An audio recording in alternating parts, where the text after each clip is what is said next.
Deux joueurs que tout oppose. Deux joueurs qui vont s'accaparer la finale. Deux joueurs plongés au cœur d'une des affaires les plus retentissantes de l'histoire du football.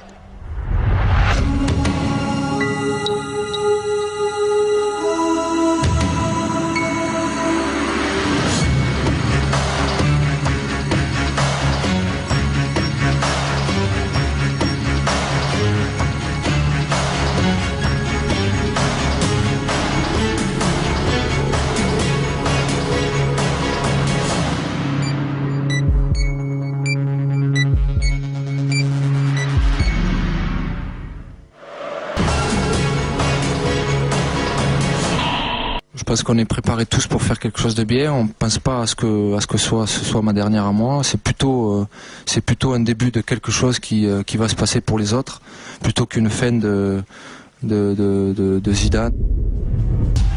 22 joueurs au top niveau. Mais l'histoire ne retiendra que deux noms. Zinedine Zidane et Marco Materazzi, à jamais inscrits dans la légende du football. Zidane, c'est la star du mondial.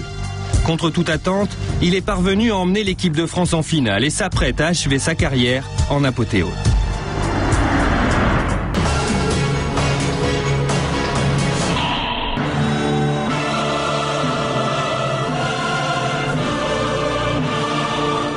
Dans quelques minutes, va débuter l'événement sportif le plus médiatisé de la planète. La finale de la Coupe du monde de football. Après un mois de compétition acharnée, l'équipe de France affronte l'Italie pour le titre suprême. Materazzi a-t-il tenu des propos racistes? S'en est-il pris à la mère ou à la sœur de Zidane? Nous nous sommes procuré une séquence inédite de l'altercation, filmée de face. Cette séquence, nous l'avons soumise à une traductrice franco-italienne, spécialiste de la lecture sur les lèvres. Voici son analyse. Donc là, est-ce que sur cette séquence, on a l'impression qu'il parle de terrorisme, il a des propos racistes? Du tout, il invite à jouer, ses copains à jouer. Ensuite, il parle du t-shirt que Zidane offre, la maillette que Zidane offre. Et c'est là que Materazzi lui dit qu'il peut la donner à la pute de sa sœur. Il répète? Et après, il le répète encore une fois.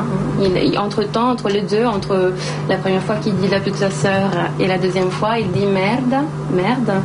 On imagine quand il regarde le jeu qu'il y a quelque chose qui se passe au niveau du jeu. Et il y a deux mots qu'on n'arrive pas à déchiffrer, dont un, ça pourrait être Zidane. Et c'est juste avant la phrase « va te faire enculer, vai a prenderla in culo ». Après une lecture minutieuse, l'échange a pu être intégralement reconstitué. Gioco!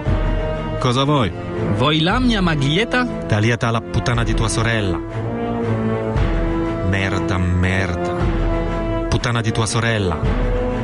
Finocchio di Zidane. Vai a prenderlo il culo.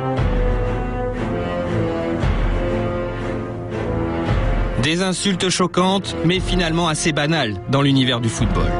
Elles expliquent difficilement à elles seules la réaction de Zidane. Non, en fait, je vous dis, ça serait très grave. En fait, c'est des choses qui, voilà, enfin, c'est des choses très personnelles. Donc, ça touche à votre, oui. J'insiste un peu parce avec que la maman, la sœur, enfin. La maman, la sœur. Et puis c'est des mots très durs, quoi. Donc vous l'écoutez une fois, vous essayez de partir, c'est ce que je fais parce que je m'en vais en fait.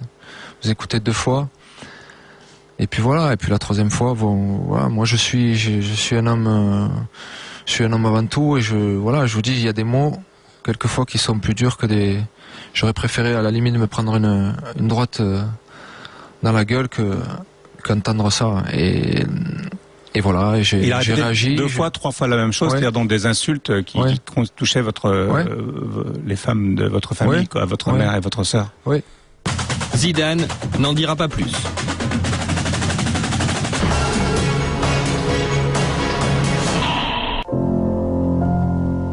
À un quart d'heure de sa fin de carrière, Zidane se serait donc laissé envahir par son unique faiblesse.